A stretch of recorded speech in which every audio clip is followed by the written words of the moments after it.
This storm is a perfect example of why I'd rather go storm chasing than let the storm chase me.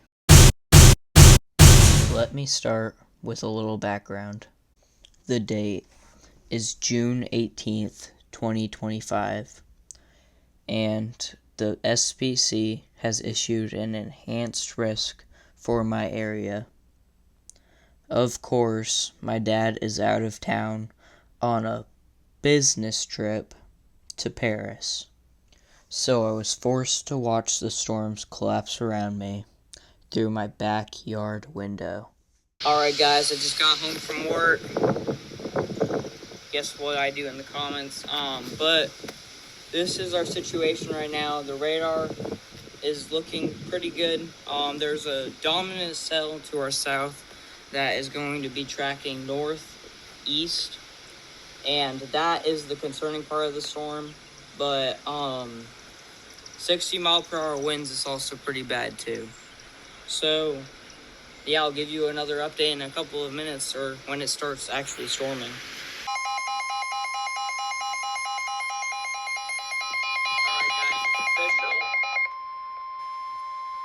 The National Weather Service in Indianapolis has issued a severe thunderstorm warning for I turned down the EAS to give you some context on the clip I'm about to show you.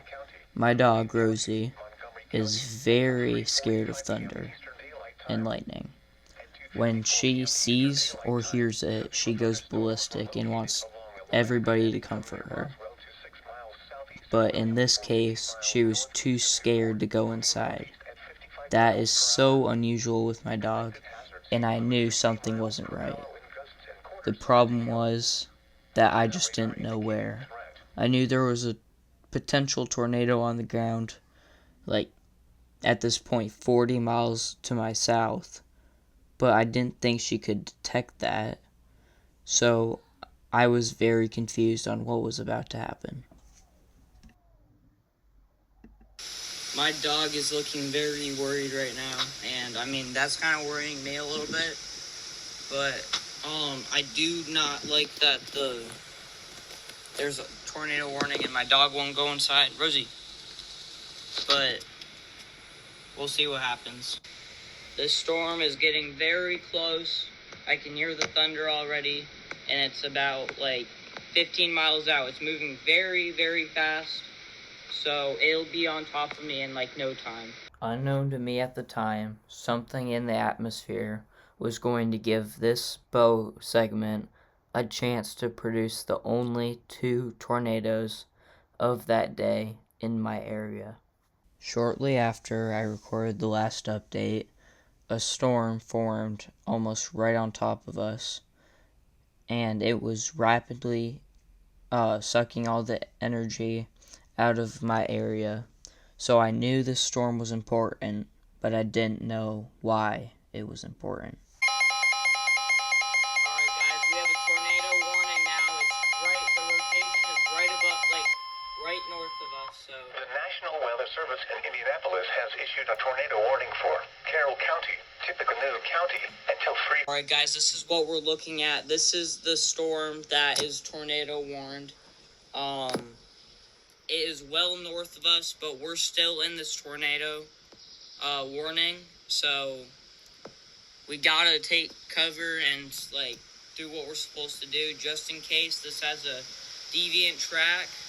So I'm gonna go down. Here's the sirens. I'm gonna go downstairs because the wind is really picking up. One of the many misconceptions that I had about this storm was that the rotation was in the storm already north of us, that just formed, instead of in the long-lasting bowing segment. So I was unaware of this at the time, so me staying upstairs, going back upstairs to look at the clouds and stuff, it's kind of scary to know that if the tornado did hit my house, then I wouldn't have been prepared, and I would have thought it was somewhere else. So look at that. That is the wind. You can see it coming. You can see the cloud. It's not a very good one, but, like, it's still serious. There is the wind. It will be coming soon. I'm going to go near my stairs. Alright, guys, the wind is coming right now. It's about to get really windy.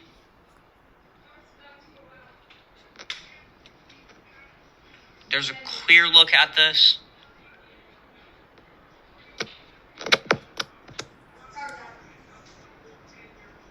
The power just went out. No, it's not. The TV's on. Maybe it never works or something.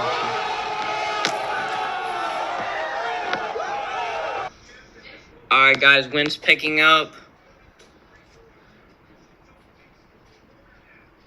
Trees are shaking a little bit. Cool. Do you want me to grab the controller? No, Bryce, we're fine.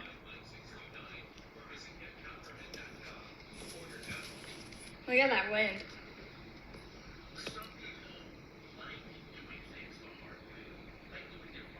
I have the bird's nest to stop.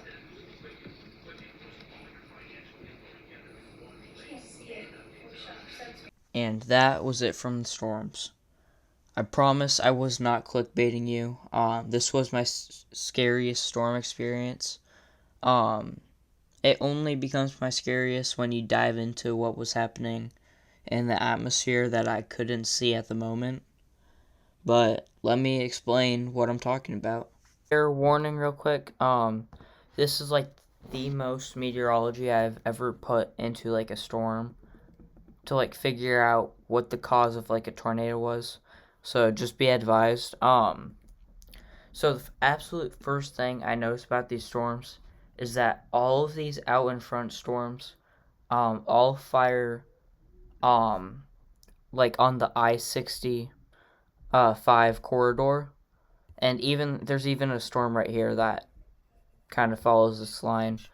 The first thing I'd like to figure out is why this happened. So let's take a look. I have determined that the most likely cause of these storms forming out in front of the bow was most likely because of the combination of a cold front moving through and because of the intense cape that was found in these areas, like right around here.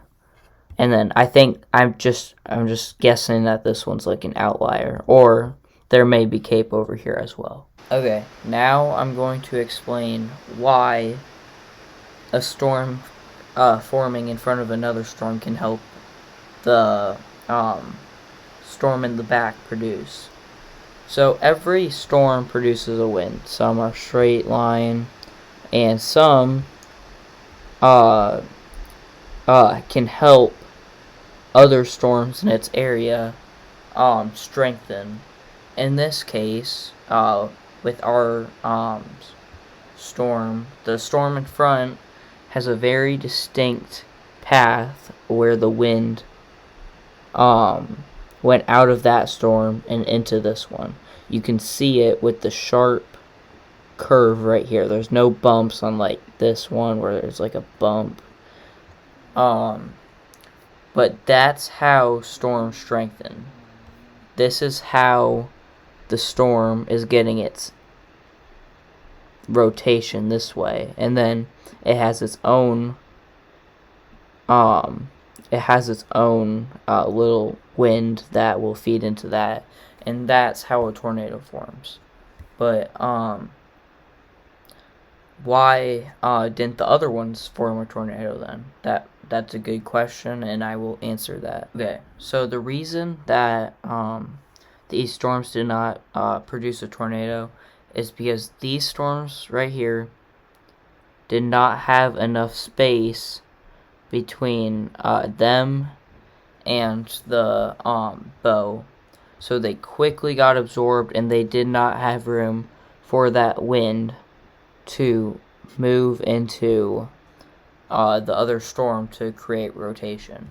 Unlike this one, which had like plenty of room, probably like 30 miles of room to feed that wind into the storm. This is velocity, and we can see the rotation right here.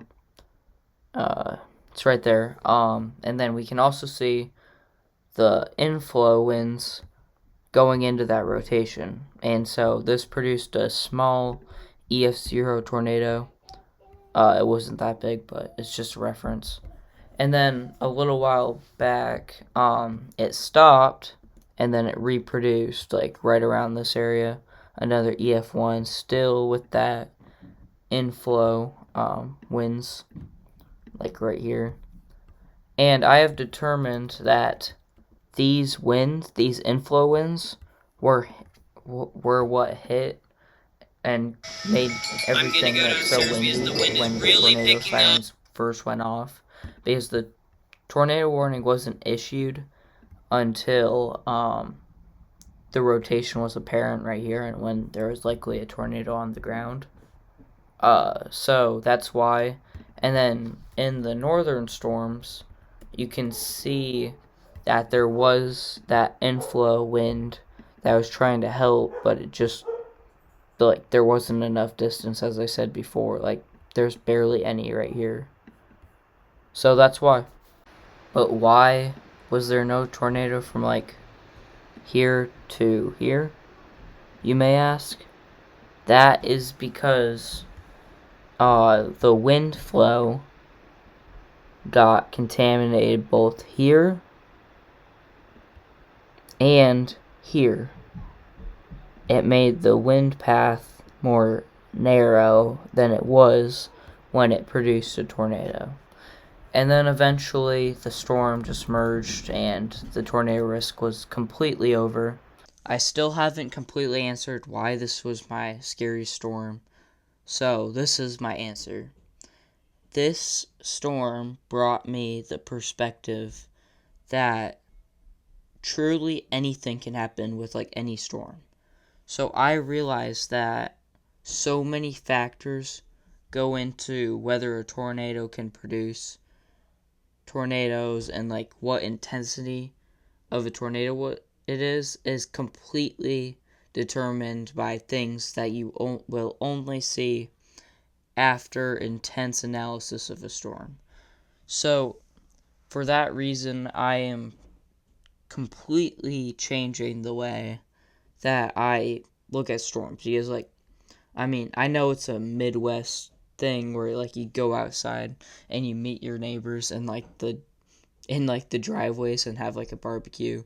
But, like, if I choose the wrong day to do that and I, like, film these videos, like, and take these pictures, one day it might come back to get me. So I learned, and I advise you to take tornado warning serious, even if you're interested in the topic of weather. So that's why it was my scariest, because, like, if that was a bigger tornado and if it hit me and it blindsided me, then I might have been cooked. So that's the video. Thank you so much for watching. Check out some of my storm chasing videos where I'm actually chasing the tornado instead of sitting on my butt.